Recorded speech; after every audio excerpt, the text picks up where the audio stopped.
tell me the one about the virus again, then I'll go to bed. But my boy, you're growing weary, sleepy thoughts about your head. Please, that one's my favourite. I promise just once more. Okay.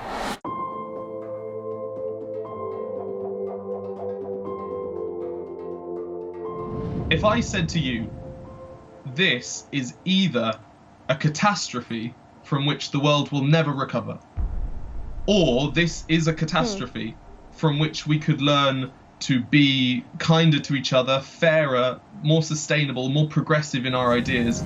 Some people started dancing. Some were singing. Some were baking. We'd grown so used to bad news, but some good news was in the making.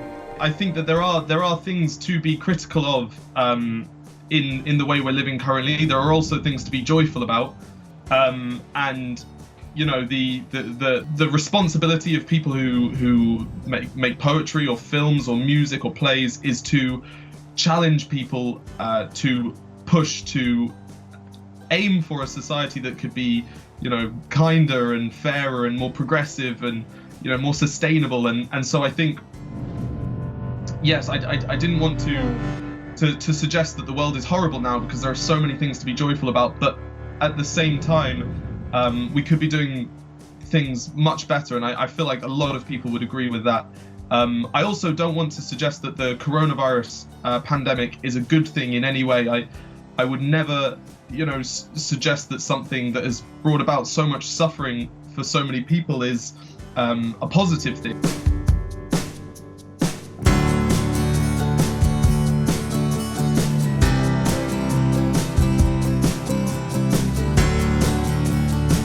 I was merely trying to suggest that if we agree that we should be hopeful for a better future, then that better future becomes more likely, which I think is a thought that a lot of people can resonate with.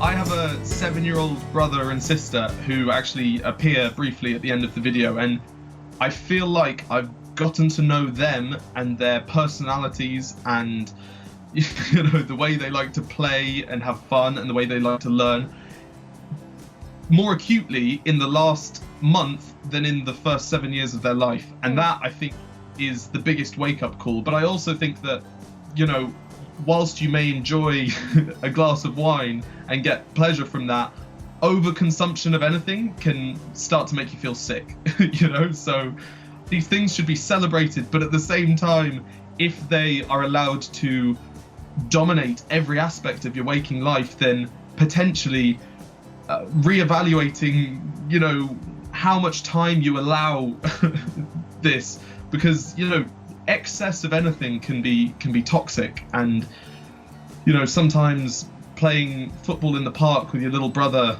or dancing around the kitchen with your little sister, or doing both with both is you know, is important too. And if I spend the whole of my evening, you know, messaging people that I'm not actually with, then I think maybe it's time I reevaluate the way I'm living. I really agree with that. I think our idiosyncrasies and the things that are, you know, unique to us are what, you know, give us so much meaning. And I think to, you know, I personally believe that if you try and present yourself as this, you know, spotless deity online, as we are all guilty of doing, you know, I'm not saying other people are doing this, but I don't do this. I do this. Many people do this.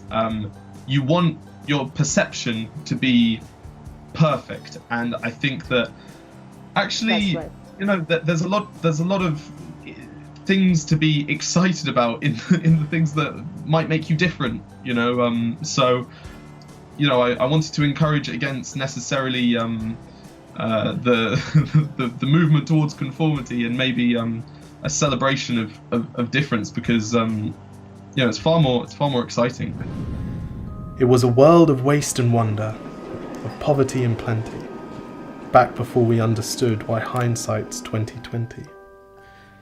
I'm trying, and it's not easy to maintain a positive mental attitude when so much suffering is taking place. But the mentality that I'm really trying to believe in myself is that amidst the bad you can find something good. You can find, and so the purpose of this little boy asking this question is to say, why did it take such a bad thing to bring people back together? And I'm, the only way I could possibly rationalize it to this little boy is that, times of sickness are followed by times of health. Times of war are followed by times of peace. And I think you have to believe that, because if you think the war or the sickness will go on indefinitely, then you lose all hope. And if you lose all hope, then you begin to be consumed by fear. And I think that is not a way that I want to live, and it's not a way that I would wish for anyone to live. But that's the story of how it started, and why hindsight's 2020.